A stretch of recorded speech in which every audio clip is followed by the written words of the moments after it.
now you're in the hot seat for once, Deandra. Yeah. How do you feel? Are you nervous? Yes, I am. So funny. Oh, man.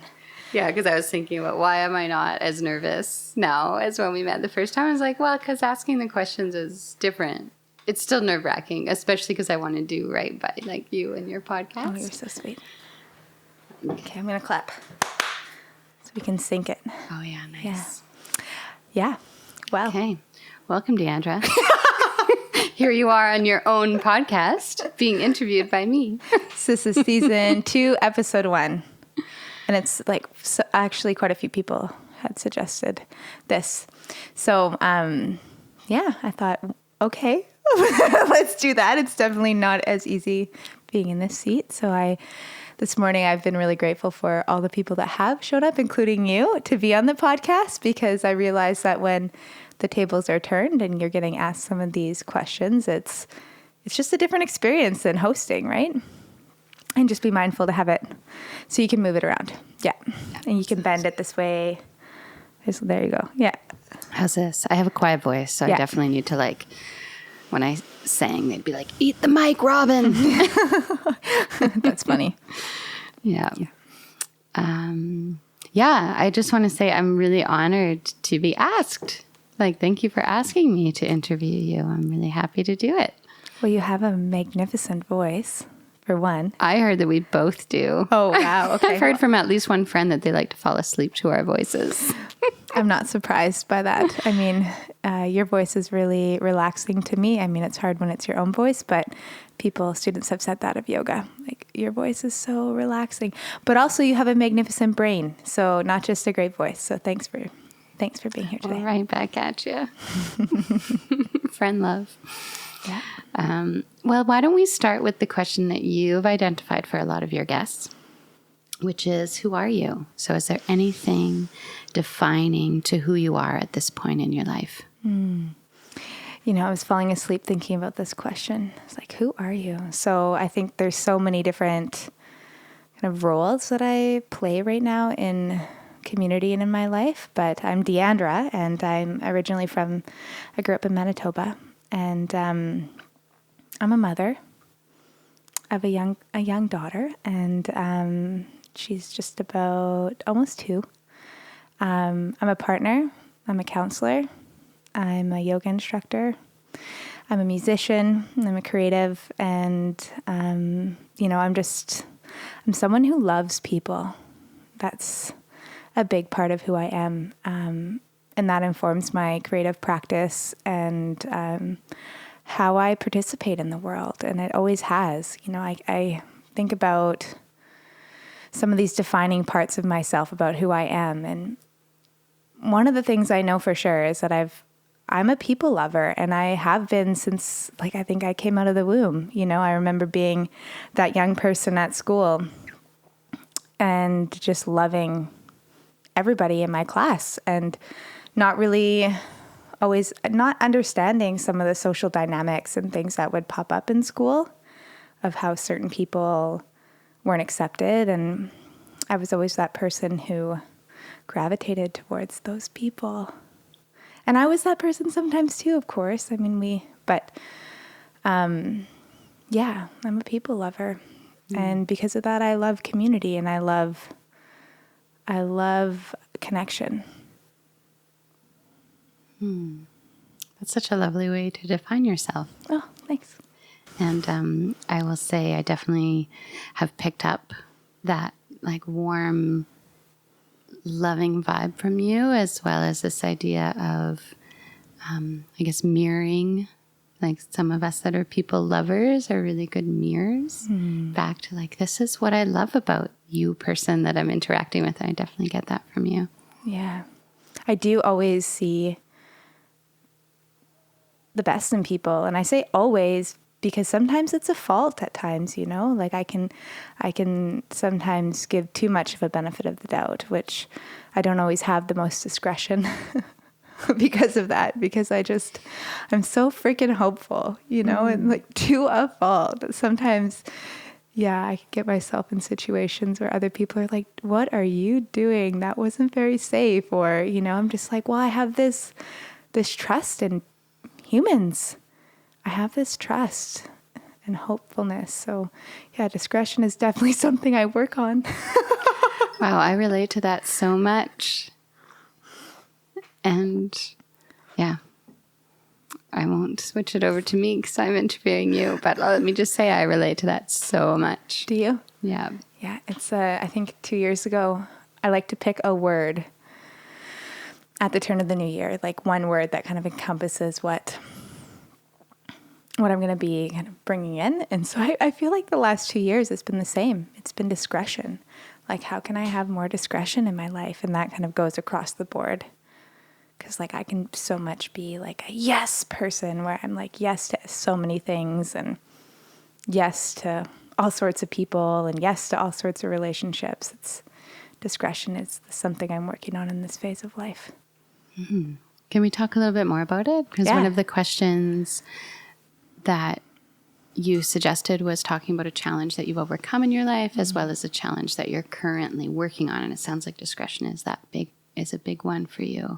Yeah. And it sounds like it's not just what you started talking about, like having discretion around people, but that it applies to a few situations. Mm-hmm.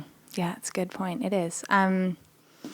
So a previous challenge or something I've gotten over, or worked, I don't want to say gotten over, because one of the things that I believe, and I'll say this in the counseling office too, is that when we've dealt with some sort of obstacle or challenge in our life, like so often those things resurface in other ways. And so you're never really over these things. It's more like a learning how to approach it as it shows up again in your life. So one of the things, and the thing that I wanted to share today, was this people-pleasing part of myself, or this part of myself that, because I do love people so much, that there has been a big part of myself that will put my own needs aside or my own voice aside to create space for other people. And to be honest, not always from this place of like, I want to make you happy, but sometimes from a place of fear of like, if I'll be accepted or if what I'm asking for or saying is reasonable. So that's been something that's been playing out for a long time in my life. And the results of that, so often when we identify as people pleasers, I think it can come across as this altruistic, like, oh, I'm a people pleaser. But the truth is that when you are passive, you end up hurting people, and you hurt people. So, I'll speak for myself, fearful of hurting people by speaking up or sharing, things that have been, if someone's hurt me or if I need something different, or even frankly, just like being who I am, that I'm scared that someone's going to be upset or that they're going to be angry with me. But in doing that, we hurt people because we're not clear with the people that we love. And, so it's not an altruistic place really, because I've had situations in relationships where I haven't been honest about what's going on for me. And at some point, the shoe drops. It always does. So you can be passive, but that only to a point, right? And then when that stuff comes out, the person on the other side of it, it feels very unfair because they weren't prepared for what you just unleashed on them. So I think for me, it was in my mid-20s when I was in, it was like there were several different relationships that I was in at the same time where I had not been really honest about how the other person was impacting me or what I was really looking for in my life. And they all ended up blowing up in the same 6 months, where I realized how suffocated I felt. And it showed up for me in anxiety, so this not expressing who I was or what I needed showed up in this constant sense of anxiety and unease of, not wanting there to be conflict and not wanting there to be discomfort. So I was running around just trying to please my friends and my partner at the time. And I was getting really resentful and angry and, like I said, suffocated. And then I started really doing counseling, and I started my master's in counseling. And I realized at some point I was going to have to face this. And it was really fucking hard to start to speak up. And the people that I was really close with, because I was really close with people, and that was part of it too, is that I would bring people really, really, really close. And they never really got to have that closeness with me because I didn't express my needs or my wants. And so when I started doing that, I did it in a way that wasn't really that gracious, because I went from being super passive to all of a sudden like, this is what I need and this is what I want. And it was painful to hurt people and to walk away from those relationships. And at that point I realized this passiveness isn't protecting anybody. And this people pleasing is protecting no one. It's not protecting me, and it's not protecting the people I love. It's just creating a problem that comes out later on, and a relationship that isn't truly intimate in friendship or in partnership. So that was hard. Wow. That's a journey. Yeah. And where are you at with it now in terms of that? Of maybe conflict avoidance, people pleasing? I think it still shows up in certain ways, but I think now, I first started practicing more with my family, and thank God they are my family, because, when you start practicing being more assertive, it so often shows up as being more aggressive. You're like, no, I don't like that, or don't call me so much, or don't text me, or give me space. And, can come as such a shock, especially if you've been a certain way for so long, and then all of a sudden you're behaving. It's just like, whoa, what's happening here? So I started out there, and then where am I now? Well, it still shows up, but I would say now I probably err sometimes still on the over assertive. At times I can be really protective of certain things, but I try to practice grace, and discretion is really important to me now about the types of relationships and people that I bring into my life and who I let really close, and listening to myself about, how does this relationship feel? And, and it's simple things like when people, or commitments, not just people, but like commitments around, can you hang out or can you do this? Before it would just be yes, yes, yes, yes. And then I would be so busy all the time. So now I do this thing where I say, can I get back to you? It's my buffer, and I have to buffer things, and I have to really sit with them. And so it still has to be a very conscious practice for me around relationship and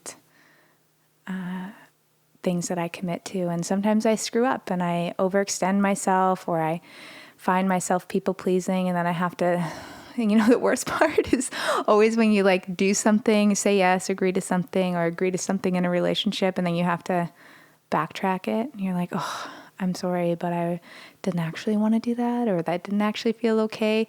So I do some backtracking for sure.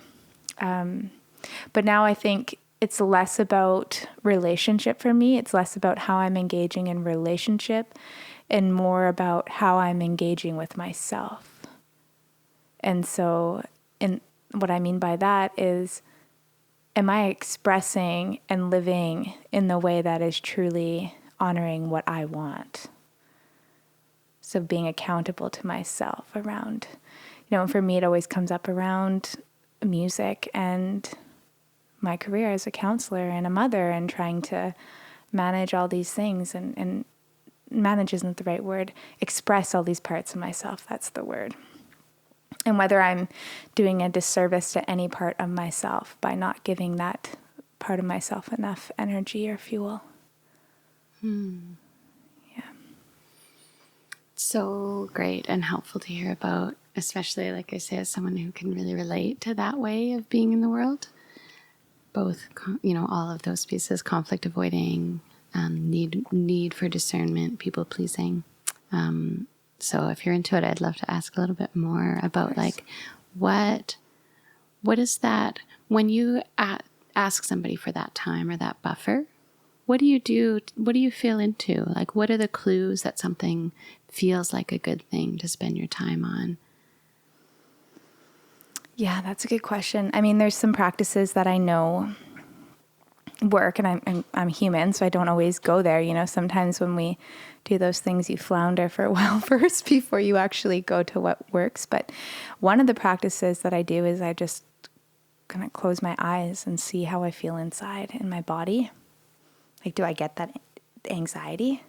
If it's like, if it's a commitment, I mean, usually I have to be logistical about it. Like, okay, do I actually have enough time? So that's more of a practical thing where it's like, is this going to work for me time-wise? And is it something I'm willing to shift things for? But if it's an emotional thing or something that I'm asking for in a relationship or something that somebody did that I agreed to it being okay and then it wasn't, maybe it wasn't afterwards, I try to sit with it for a couple of days and see if there's an anxiety that comes up or a discomfort. And instead of acting first on that anxiety, I try to just feel it out for a bit, just sit with it and just ask questions, get curious. And I feel like when I ask the right question, or if I think about two different alternatives, like, what's an example?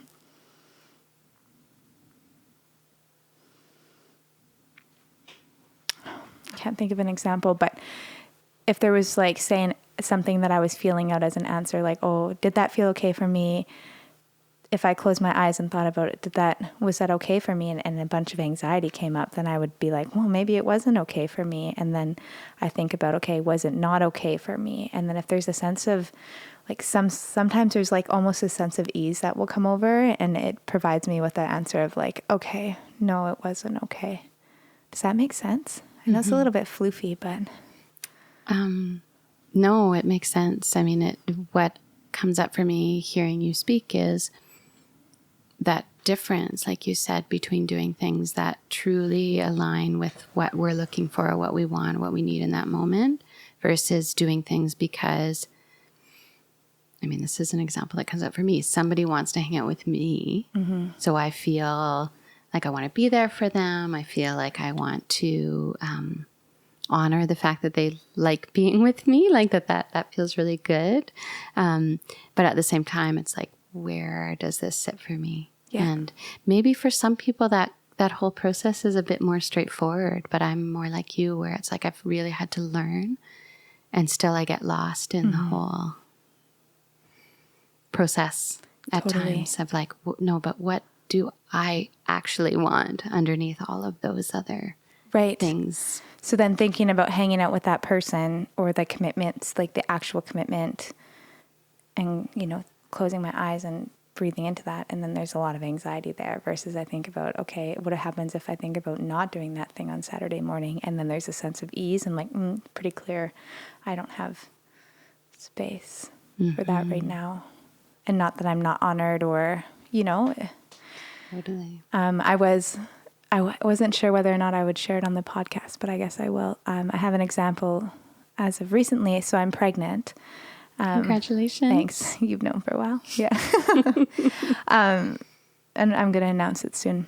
So if you're listening to the podcast, I guess you get an early announcement. And so an example of this recently was I was having a lot of anxiety in my first trimester. A lot of like fear, unsettledness maybe is a better way to put it. And it kept coming up around my birth. And the truth is I had a really beautiful birth with Joni. It was magnificent. And so I kept thinking, like, what is this about? Like, I have, my logical brain, I'm like, I have no reason to be anxious about my birth. It's like it's okay to be a little bit nervous about the process, but specifically about birth. And it was bothering me. It was like this, it just kept coming up. And I was looking at it so specifically, right? Like, why am I fearful of my birth? And I just kept like going through the proof of how I had a good birth, blah, blah, blah. And then I've been having this intuition or this feeling to take care of my body better. But one of those things for me, and it happened last pregnancy, was not having sugar. Because previously in my last pregnancy, my midwife had suggested no sugar, and it irritated me, but at the end of it ended up being really, really positive for me. In this pregnancy, I've been in the beginning eating quite a bit of sugar, and I don't eat a lot of sugar, and I'm not like an anti-sugar person, but just my body changes in pregnancy. And I've been feeling really fatigued and dizzy at times and a bit nauseous, which is new for me with this pregnancy. But I've been having the sense of knowing, like, you need to clean up the way you're eating. But I have ignored it. Like, I haven't really committed to it. And then I went and saw my acupuncturist, Andrea Hansen, and I told her my symptoms, and she looked at me and she said, you can't have any more sugar. You're not processing sugar very well. And I was like, I know. Okay. So she solidified it. And this seems like a simple thing in a sense, but it was, this sense of knowing and the anxiety. And so once I committed to, you know what, I'm pregnant and I need to listen to what my body is telling me or what, I know to be true, which is like, I'm not eating very healthy. I'm not caring for my body in the way that I know works. And that anxiety was that reminder of, hey, you're pregnant. Let's get serious about it. You're not... I have another baby, another toddler. So it's hard to get really serious about being pregnant when it's your first pregnancy. It's a bit different, right? But so I have committed to that. It's been about 5 days. I feel magnificent from that. And my anxiety's gone around what I thought was my birth. But that anxiety was a wisdom that was coming up like, hey, you're not listening to your body. You're not listening to yourself. And as far as I'm concerned, if you're not going to listen to yourself now, that's not going to work out well in your birth, right? So that was one example of needing to step into that anxiety and ask, like, what is this about? It's not about the fear. It's about like, I'm not paying attention to what I really need right now. Wow. Yeah.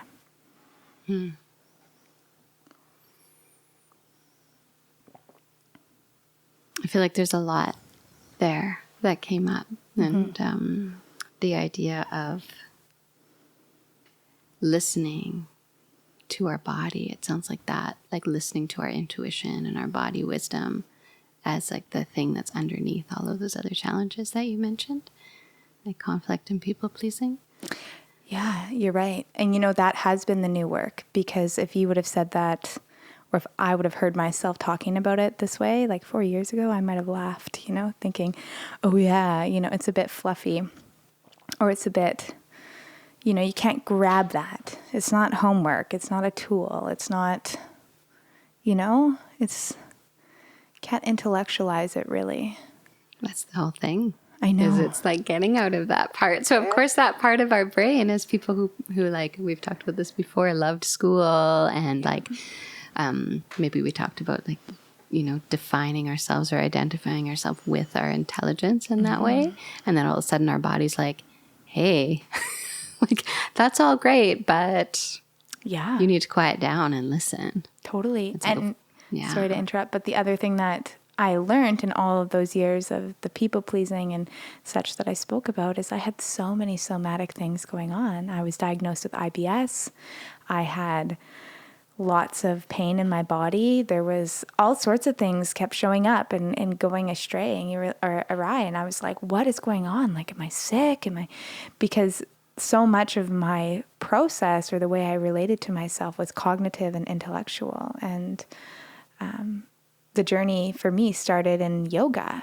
Like, even before becoming a counselor, it was like that practice brought me into my body in a way. But still, it's taken the last 2 years. It's taken pregnancy and birth. If I didn't become a mother, I don't know if I would have been able to embody what it means to listen to my body and be empowered. It was the process of pregnancy and giving birth that allowed me the understanding of, hey, this shit's real, like really real. Yeah. What do you think it was about pregnancy that brought that out?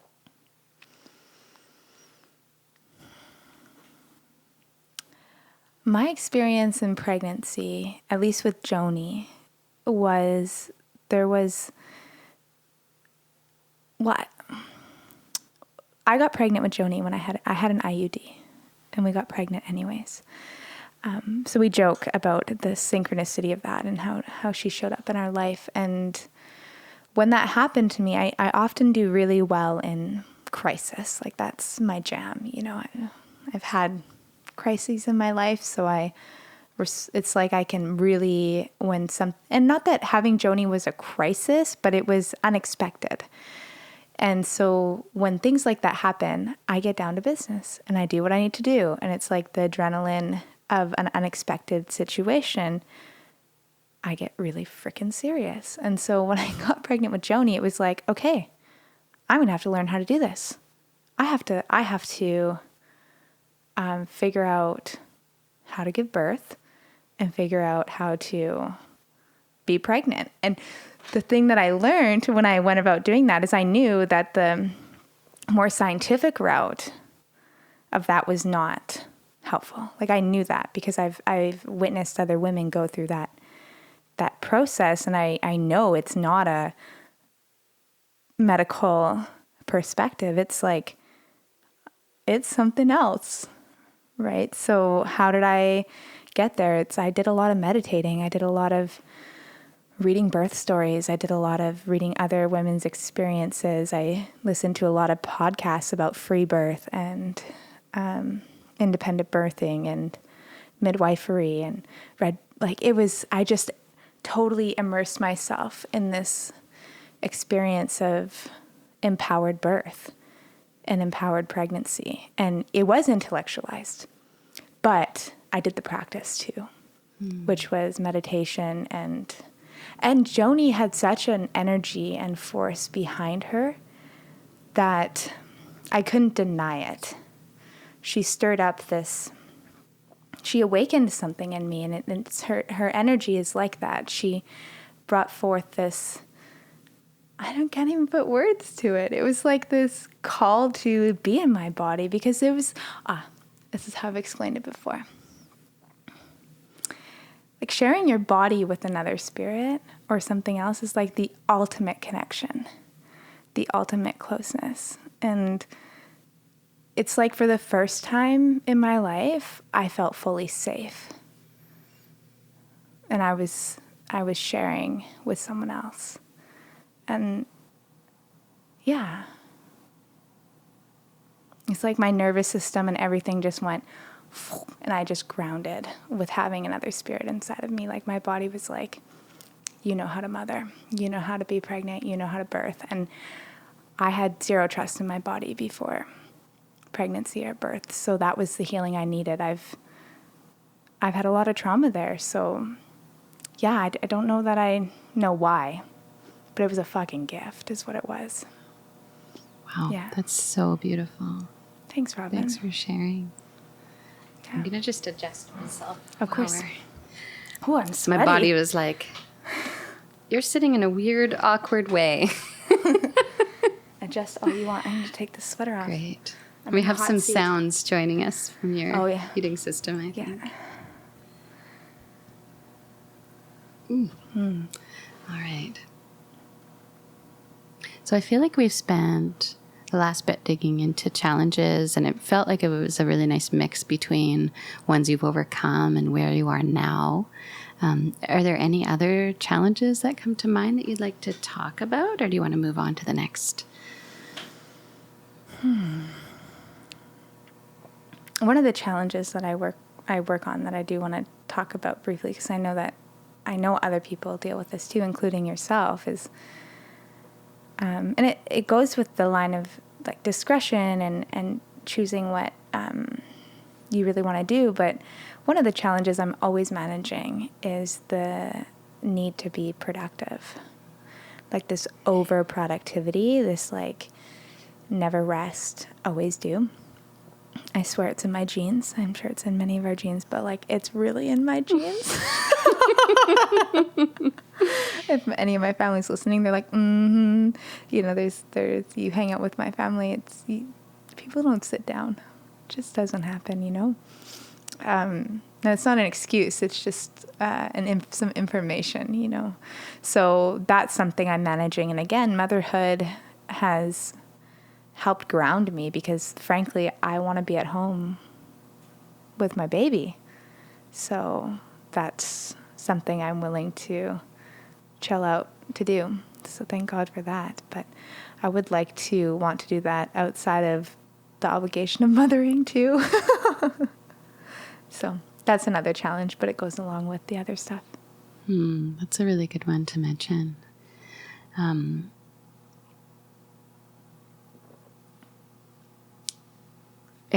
I feel like we talked about it in the last podcast we did together of like the need to slow down and how it's part of white supremacy culture, or the characteristics of white supremacy culture, as well as that need to be productive. And as you were talking, I thought about how you do want to stay home.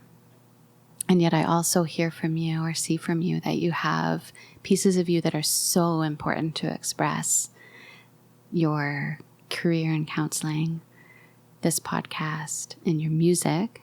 And I imagine I don't have all of those, everything listed either. So does it feel interesting to talk about like how that slowing down of productivity also comes up against these like pieces of your soul or your being that really want to come out into the world? Yeah, that's really tough, especially when it comes to music, because it always seems to be put on the back burner. It's even though like I work very diligently to not allow that. And one of the ways that I do that is I set up regular music lessons for myself and production and things like that so that I am held accountable to that practice.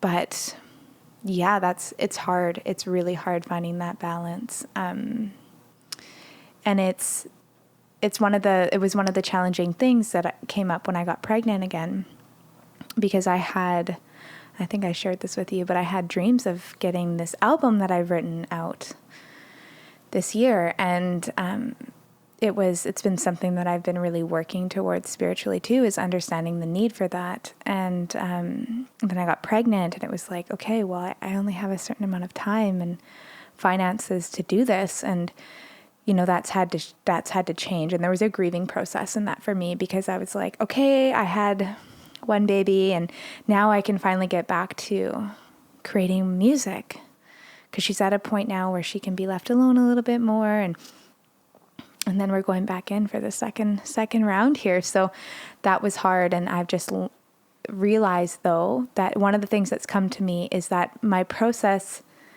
with Joni is what led to the writing of all those new songs.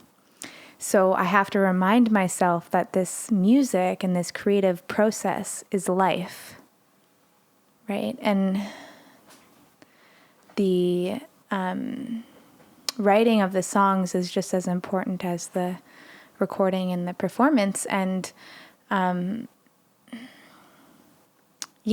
the other piece too that's coming up is that creative practice is only fruitful when there's rest, right? So you can't tap into your creative self, and you can't have an art practice if you don't have emotional and spiritual space for yourself. And that doesn't mean that you don't have structured music practice, because that's just as important. But the rest is fundamental, and the rest is fundamental to my counseling practice as well, and to my mother, it being a mother and a partner. And so as much as there's this force wanting me to like create, or write, or grow my practice, I'm reminded that none of these things are what they can be if I don't also chill the fuck out. Mm-hmm. No doubt. Yeah. What's coming up for me is like the idea of seasons and one of the things I think we're all being called to do is not slow down and just stop being productive at all, but to recognize that we need to have that rest, just like you're saying, in order to be more intentionally productive, to discern what is the most important to work on. And just to like really to stop being stressed out that if we slow down, we'll just stop. Mm-hmm. That's what comes up for me. And I wonder if you relate to that as being part of the journey. Yeah. And I think too, it's like digging into the intention behind it. It's like, why am I doing music? Right. So what's the intention? Well, to be honest, it's the process. Mm-hmm. It's the creating, it's the taking a song to a place of creating it and then putting it out into the world, and then the performance. All of that process is really cathartic, and also the process of connecting with others through music and creating space with others through music. And so when I get to this place of productivity, or where I'm trying to push myself in a season that isn't appropriate, right? Like you're saying, I ask myself, well, who am I doing this for? I'm not doing this for financial gain. I mean, let's be honest, you don't make a lot of money as a musician these days. So chill out. What is this urgency about? So, and what season are you in? I think that's a really beautiful way to put it. It's like, I'm never going to lose this practice. I haven't yet. So I don't need to fear that. Excuse me. It really, as you were talking about it being on the back burner, I have to admit, I was like, when? Because I saw you I met you when Joni was not even a year, and you were already writing and producing. And I was like, that doesn't seem like someone who's putting things on the back burner. I mean, maybe compared to what you had expected to be doing, or compared to what you would like to be doing. But that's funny. It's interesting. Yeah, it's the expectation, right? It's like, what's the expectation? And maybe the burner part, the being on the back burner, has been performance. And I mean, obviously in the world of COVID right now, performance isn't really an opportunity that I can seize, but I love performance. I do. I love writing and I love producing, but man, there is something about a good show and what happens in a room when everybody is quiet, listening to the same thing and connecting without words through music like that. And when the synergy is there, I mean, there's nothing like it, whether you're in audience or on the stage. And when you're performing and when you're with people on stage, or you're the person curating the show, it's magical when that space, when everything comes together and that space is there, where everybody's just fully present and in the moment and experiencing something together. So that is what I'm longing for. And that's what feels on the back burner since Joni has been born. Mm-hmm. Yeah. But well, I hope for everyone's sake that we get to have more of those live music experiences soon. And yet maybe it's a bit of a gift to those who have small children or more children to come, to like take that space and enjoy the other pieces of the process. Yeah, I mean, you sound like Tim. He says that to me too. And also Tim, my partner, he does music with me, but also, but the time that we were touring the most was when I was pregnant with Joni last time, and the poor guy was lugging everything around, and he's put his foot down. He's like, no performances for now, because it was just so much work to do that. And so I know he's really grateful that we have like a buffer right now, and we're focusing, and he can be so much more realistic in that realm. He's like, yeah, well, we have music, we have all this stuff, like there's no rush. We're raising our family. I'm like, right. Okay. That's right. So yes, I'll take this as my grace period. Mm-hmm. That's nice. And I think it's also completely natural to like still feel that like eagerness or whatever in the meantime. Yeah. Yeah. So I would love to ask you, what do you think is the biggest issue that we're facing today in these days? I was thinking about this one last night too.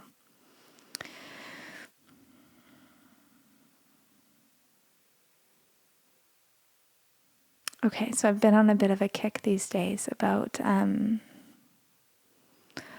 well, I think there's lots of issues. I'm going to be honest. What isn't an issue? What isn't Deandra? an issue? Tell me about it. What isn't an issue?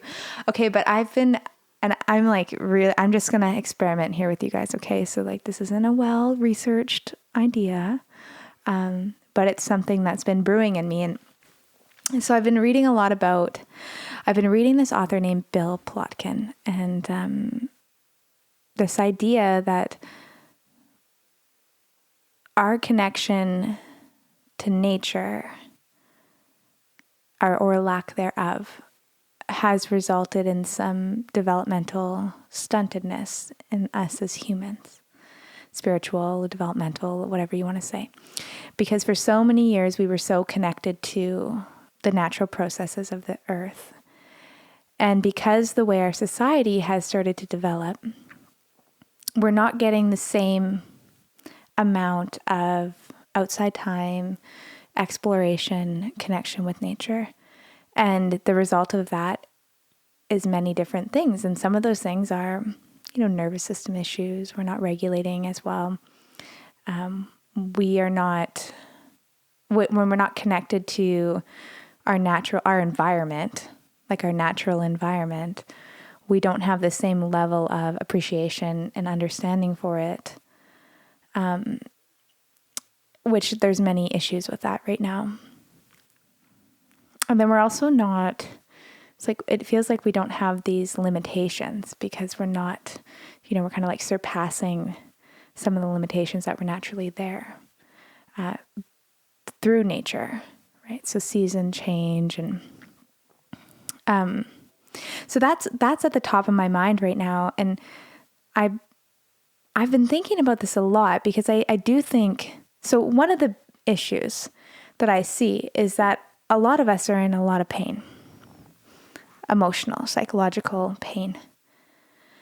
And there's a lot of trauma, and there's a lot of discomfort, and there's a lot of self-medicating. And then that discomfort and that anxiety and depression and post-traumatic stress and all these things is resulting in us treating each other and the world in ways that aren't always the most productive. Or productive is not the word. That aren't, because it is productive, right? Right. It's productive in many ways, but it's not sustainable, or it's not for the betterment of our holistic health as society or as humans. And I think about that a lot because we have such a rise in mental illness. And I thought about, okay, but is it just that we're acknowledging it? And for generations, we didn't acknowledge it. And so is it now that it's in the open and there's less stigma, so people are identifying more with it? I think that's part of it. But I also think that when I think back to even my mom, the way she grew up, or my grandmother, there was way more connectedness to like building a home. Like, and what I mean by that is like the food you eat, the caring for your shelter, and so then there was stresses related to that. And those stresses are natural stresses for our system, for our nervous system, for our mind, because we're biologically geared to deal with that type of stress, right? Like shelter, making shelter, gathering food, connection with others, community.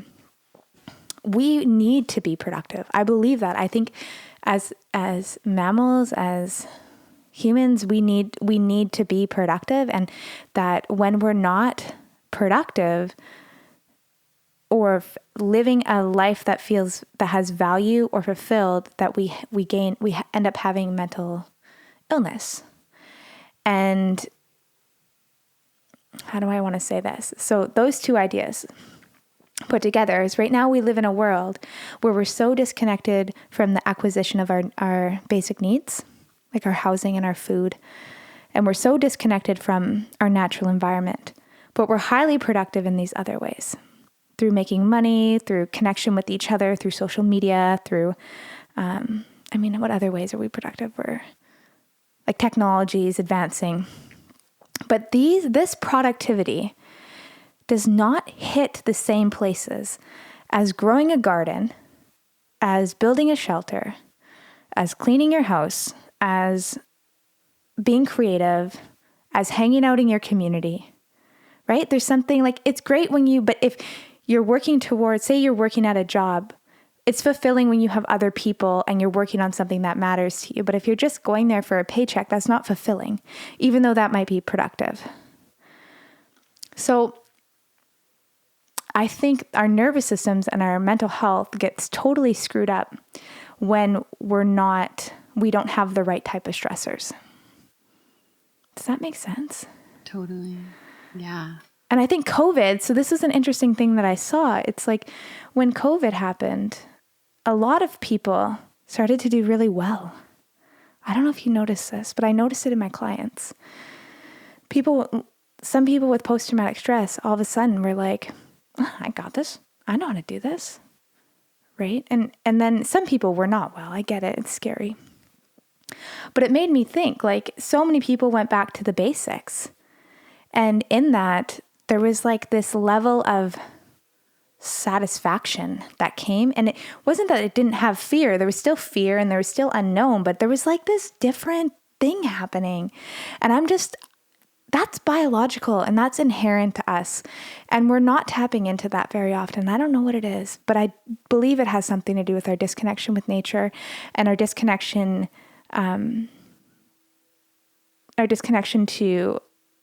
to like building our life. It has negative impacts on our mental health. Mm-hmm. It's really well stated. And I have to say, it actually sounds quite well researched. Even if it was well researched, like within your own being or like your own way of questioning and understanding things, and then matching it with what you're seeing and reading. Thanks, Robyn. Yeah, you're welcome. I'm here to make you feel good. That's great. Or to validate when you say things. Well, it is my podcast, Robyn. Yeah, exactly. So. That's a stupid idea, Deandra. Well, I'd question it if I didn't think it was a good idea, but in a really kind way. Thanks. Yeah. Yeah. So where do we go? How do we remedy that? Well, one of the things I've been doing is starting to look towards what I know from the history of my family. And what I mean by that is I look back to what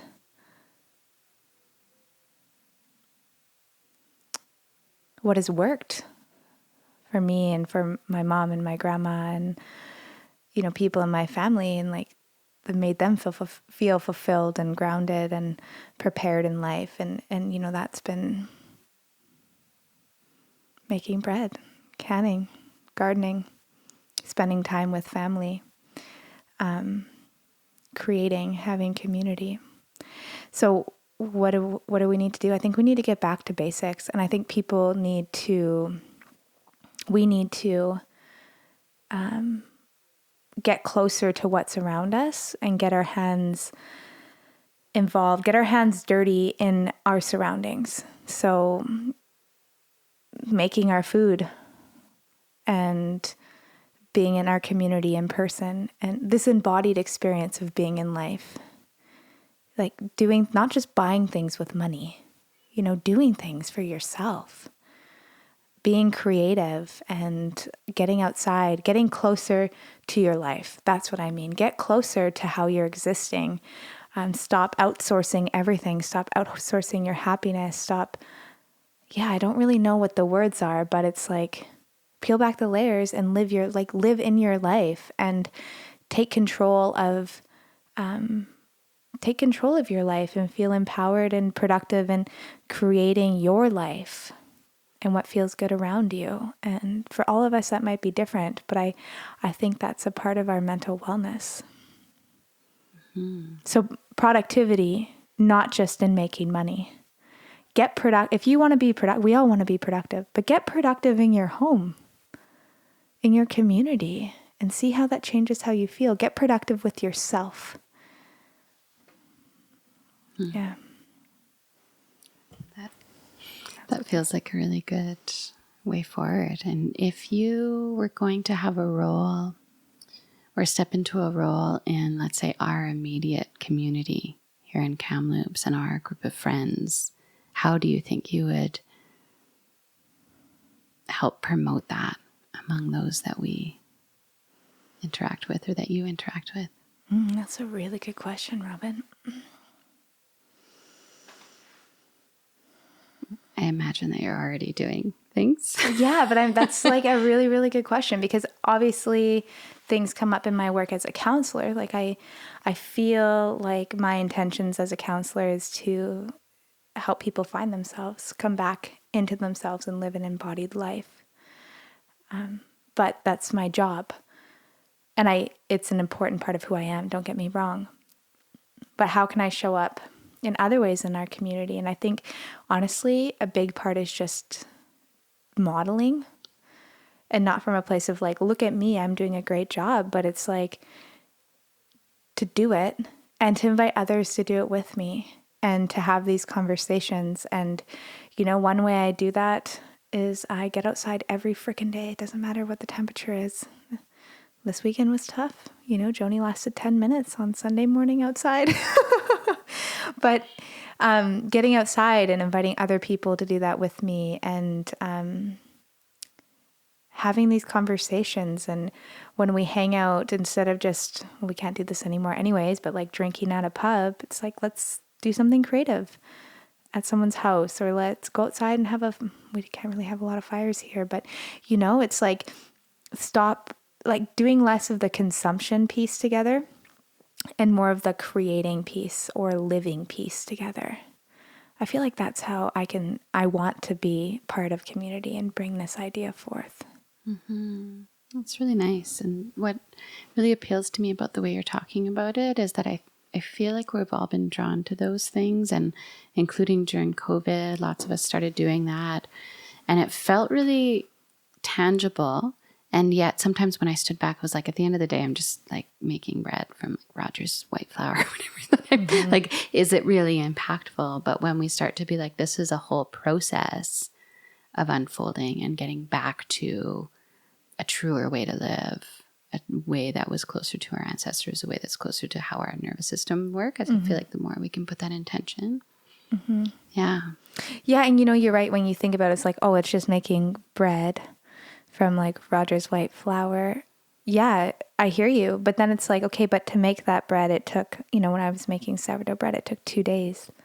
So it was a commitment. And to make sourdough bread, I couldn't go out for 2 days. So I had to stay home.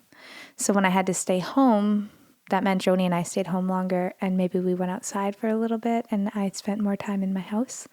So it's not just about the bread. It's about this idea of creating a home and creating a life that is at the will of your hands. You're making bread, you're making the food, you're spending time in your home with your community. Mm-hmm. I can see so many ripple effects coming from that. Yeah. Yeah. And going back to the idea of your role in all of this, and you mentioned your job as a counselor and how that's your work life. I guess an idea that came up for me is maybe one we've talked about before, of blurring those lines between what our work hat is and what the rest of our life is. And it definitely came up for me that even though that's your paid work, the hat that happens to have some pay behind it, it still feels like such an important piece of the community. Mm-hmm. I don't know if there's a question behind that, but maybe just if you have any other reflections about like how we weave together all those different parts of our life to have a role in our community, including that paid work. Yeah, a big part of that, Robyn, for me in this work that I do is just having integrity. So, if I'm going to be working with people in this place, like I'm doing that work too. And it's not, I don't put on a counselor hat and like, hey, it's Deandra the counselor. She is so like professional and proper here in the counseling office. And then she goes and, I'm human. I'm not saying I'm not human, but I'm also human in the counseling office. And so for me, it's like, this is a lifestyle. And so I'm committed. I'm committed to doing the work, and I'm committed to asking these questions and thinking about healing me, my community, my family, and are being part of that healing, not just me doing it, but being part of it. And so, yeah, those lines are always blurred for me. Mm-hmm. And then the creative music part, I mean, the way the music that I create and the who I am as a musician is so much informed by the human experience that I am privy to, so it's all connected, that intimacy. And so, yeah, integrity is a big part for me. And I have one other question about your role in like addressing these big issues that are going on in the world. Do you feel like the role of the counselor is different? Acknowledging that those are some of the big issues in the world around like the mismatch between what's going on out there and what's happening in people's nervous systems. Maybe another way to ask that is whether or not your counseling practice or practices have shifted at all as you've kind of come to acknowledge the importance of embodiment. And oh yeah, like 100 times. When I came to counseling, it was like tools, things, answers, let's fix. But it's not the way.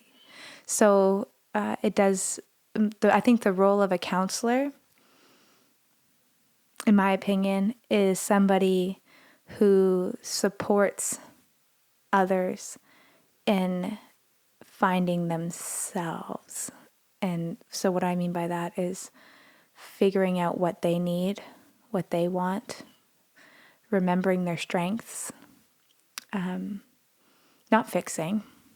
Sometimes that includes some like tools or meditations or homework, but I think previously we saw counselors as, or psychoanalysts or psychologists, as being people who were diagnostic and who told you what was wrong with your mind. And then maybe you got a diagnosis and then you did these things for that diagnosis. I don't think that's helpful right now.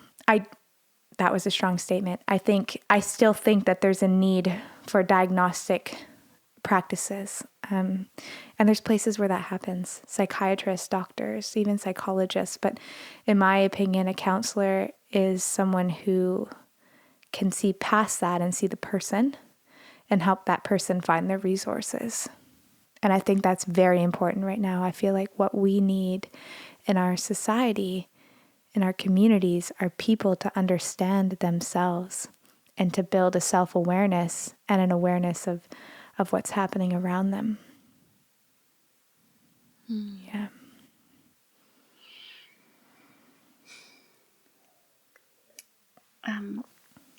The question that's coming up for me around that I've pondered about, and I'd love to ask your opinion as a counselor, is what is the interaction between the space that's held by someone who is a counselor and you go into their office and they hold that beautiful space, and the kind of support that we can give each other in a less kind of formal way as friends and community members? That's a great question. I guess my question assumes that that both have a place. So you can question that. Yeah, you are agreeing already. So yeah, no, I think it's so funny. Me and my best friend Carly had this conversation the other night because she's also a counselor. And so we've been navigating this space together of like what it means for us to be friends versus counseling each other. And there's a difference. And we've come to this realization in our friendship because I feel like as a counselor, you work really hard to be objective and to have awareness around your reaction to what your client is saying and trying not to have an impact on your client's choice of a situation or their experience. You work really hard to, in my opinion, like kind of pull that back so that person is allowed to have their experience without needing to please you. Right. So it's like this space that exists where the relationship is about the client. right? It's about the needs of the client. And it's about supporting the client or the person that's sitting across from you, not yourself. In community and friendship, we're relating in a way that we're co-relating. Not that that's not happening in the counseling office, because obviously we're relating in a counseling office, but the primary importance is the person that's sitting in front of you. And so I think when you're a counselor, you're working hard to keep that space as sacred for that person. You're holding that space for that person. But when we're friends, I don't know, it's not the same, because when you do that for a friend, sometimes you might do that for a friend when they're in need, right? Where you really put yourself aside, but they're your friend. It's really hard to pull back your reaction, your pain for them in the same way. And I don't know that we should pull that back. You know, we should say like, Robyn, I have a really hard time seeing you like this. You know, you're hurting and it hurts my fucking heart to see you that way. And I don't want you to be this way anymore. What needs to change? You know, your counselor might not say that to you, because then all of a sudden you're thinking, oh my God, I've upset my counselor. Right? But so that's just one example. But you know, and sometimes you want your friends to have a reaction, don't you? When you tell them something, you want them to be like, that's BS. What are you doing? Or like, I can't believe that happened. Or, you know, you don't want your friend to turn around and be like, so Robyn, how did that impact you today? Right? But also you don't want to go into your counselor's office and always have them saying like, holy shit, that sounds so crazy. You must have had you know what I'm saying? So it's like, it's just different ways of relating. One way is like, you are the center, and this, it's very intentional that you are the focus in the counseling office. When we're with our friends, it's like we're in relationship. And as much as you want, you can remove pieces of yourself in certain moments in that relationship to honor your friend. It's not the same. I don't know if it can be. Or should be. Or should be. Yeah. No, and that's what we've come to, because, you know, Carly and I, coming back to that, is that, you know, both of us being counselors, is like sometimes we do go to that space. But what happens, this is the main part that I want to share. What happens is like in a relationship, you really want to feel like, in a friendship, you want to feel like it's happening both ways, right? Like that I'm sharing with you and supporting you, you're sharing with me and supporting me. That is what makes a relationship feel good. And sometimes that balance looks different over time. Like sometimes it's 6 months, one person is holding the ground, and that's fine, right? But you really we want in our hearts for that to feel, what's the word? Mutual. You don't want that to feel mutual with your counselor, do you? Mm-hmm. You don't want to go in and see someone and then have your counselor talking to you about their stuff, I don't think, because that relationship is primarily for your heart. Mm-hmm. I don't know how to explain it. And it's not a power differential. It's not like the counselor is has more power. You know, you don't want that. I don't want that. At least we work really hard to not have that, but it's not about me. Mm-hmm. And that's why as a counselor, I can't take on friends as clients, because I'm going to have my whole other process happening over here while they're having their process. You know, they're breaking up with their partner. I have a reaction about that because it impacts me. Mm-hmm. Yeah. Mm-hmm. That makes sense. I'll also have a related question around what is needed? What is the full breadth or scope of things that people need in order to support their mental health?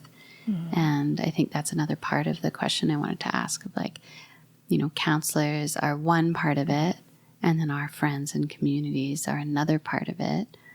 You know, I don't think that if we were only going to a counselor around our mental health and our nervous system, that we would be, get better. I don't know what the best way to frame that is. Be cured, get better, feel supported. Feel supported. Yeah. No, you're 100% right. So, I guess I'm just curious what you think, how you think those... What the question is what are the roles of those other things in addition to counseling? Well, I think counseling is one small part, and I think that not everyone needs it. I think everyone should have access to it if they want it. but it's not the path for everyone. And I think that's an important part for people to understand, is so often we can get frustrated with our family or other people because they won't go to counseling. But it's like, hey, you know what? That's not always the path for people. So it's one option. I think the roles, I think that there's some basic stuff that we need that trumps counseling, and that is connection with others, support, community. We need to have some sort of practice that brings us connected to our body, brings us into our bodies, whether that's walking, dancing, exercising, yoga, whatever it is. You need to connect with your body, and you need to move your body. And that's a controversial thing to say in a world where we've been told to move our bodies because we're fat. That's not why we need to move our bodies. It's because our nervous system needs it. It's a primal need. And we get really fucking anxious and depressed when we don't move our bodies. So that's, I would say, number one. And, maybe not number one, maybe number two after community. But when people come into the office, and if you're a client and you're listening, you're going to know, like, oh, yes, Deandra does ask this almost the beginning of all of our, not sessions, but, it's like, are you moving your body? And it's because, like, there's so much tied up in that. Getting outside. You have to get outside. You have to. Even if you hate it, you have to get outside. You need fresh air. Your body needs it. Again, this is a biological need. This isn't just some like esoteric, you need to get outside and connect with the trees and the river. This is like, no, you need to get outside because your body needs fresh air.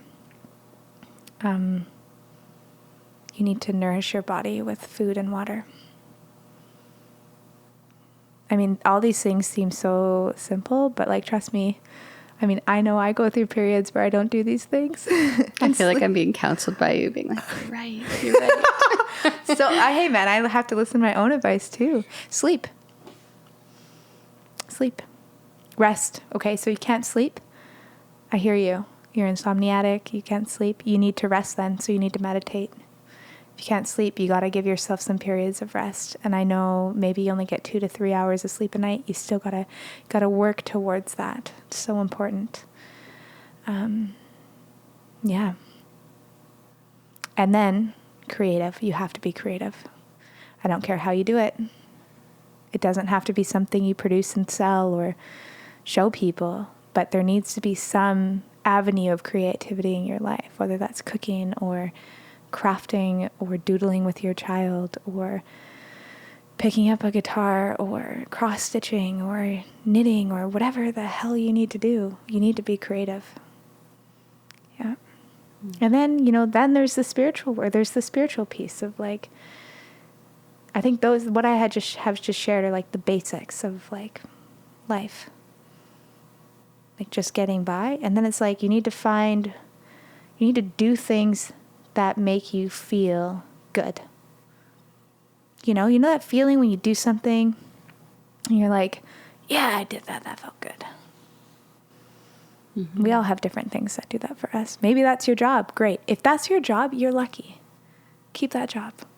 If it's not your job, I hear you. There's many people out there that don't. That's not your job. So find other things that make you feel that way. Maybe that's your creative thing that makes you feel that way. Maybe it's the exercise thing that makes you feel that way. These things can cross, right? You can exercise outside while drinking water. You dance outside with your community. There you go, right? So there's ways you can hit all these things, but like you got to do things that like, that feels good. Because doing things that you're like, that feels good, that's what gets you through the times where you have to do things that, that feels crap. Because we have to do those things too, right? We have to do the hard things. We have to do things we don't want to do. But these things that I'm talking about bolster your ability to do the shit things. And then there's the spiritual piece, like how are you going to connect with something outside of yourself? If you're not religious or spiritual, then maybe that looks like contributing to your community, but getting outside yourself in some way. And then if you want to do the personal work, start asking the questions and going inside. Maybe that looks like counseling. Maybe that looks like ceremony. Maybe that looks like, I don't know, yoga, self-help, reading books, going to church. I don't know.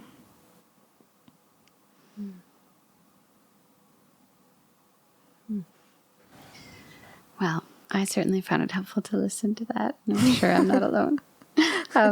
I wanted to ask the last question that's on this list, and I imagine I can't see the time, but It's nice to not have someone banging out the window this time, isn't it?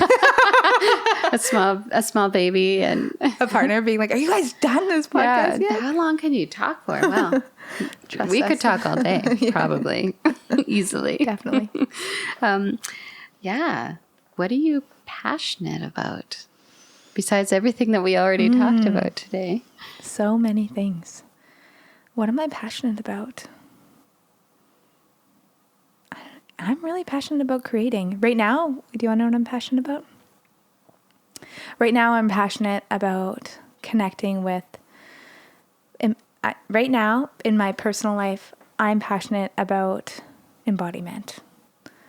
I'm passionate about connecting with myself in this pregnancy and in my body, in my intuition or sense of knowing. And I'm passionate about connecting with that sense of knowing that's existed for a long time in my line of family, whatever that looks like. So that's me connecting with my family and my ancestors, or whatever you want to say, from this different place of compassion and understanding the resources that come from that. And I'm really passionate about that. I haven't always been, especially when I've done the work of healing. So I'm in a new place and I can see the resources in my family line. So connecting with that. And so there's a knowledge and that knowledge that's been passed down in mothering and cooking and family, whatever that looks like. So that's one thing I'm passionate about, or many there. And then the other thing I'm passionate about right now is my music and producing these songs that I'm going to get out. I have one coming out in 3 weeks. That has been so excited to share it. Oh my gosh. I'm so excited. It's been a lot of work. So the song is called These Days. And I wrote it just after Joni was born. And it just feels so timely, this song. So super passionate about getting this music that I've written out to the world. And as always, I'm passionate in my day-to-day work and being with people and connecting and witnessing people find themselves and change and grow. It's like the most inspiring job to have, honestly. So, yeah. Well, you're a lovely person to be with, partly because you are so passionate about, everything. Yeah, I would say that. Like, there's so many different areas of your life, and you're managing to move them all forward in a really authentic and I don't want to say productive, but like in a good way. Yeah. Like productive where you're honoring your rest time Working as well. Yeah. So thanks. Yeah, thank you for the work that you do in the world. It's so inspiring to be around, and I feel the tangible benefit from our whole community, of having you part of our community. Oh, thanks, Robyn. That's really thoughtful. Thanks for interviewing me. No, thanks for asking me. Like I said, it was truly an honor to be in this role. Yeah, I really appreciate it. And it was very nerve-wracking, but I'm glad to finally share some parts of myself on here, because so many people have shown up in this really beautiful, vulnerable way for me on this podcast. So it's the least I could do. Mm-hmm. Well, and admit it, it's kind of fun to talk about yourself and share your... Isn't it, though? I mean, we all love it. It's good. It's good to acknowledge and recognize. And in this process of sharing with you today, it's like a new understanding of my own narrative about myself. It's not very often that you get to answer these types of questions. So it's like, oh yeah, okay, it just kind of flows out of you. So there's some new self-understanding that's shown up for me today as well. I'm glad to hear it. Thanks.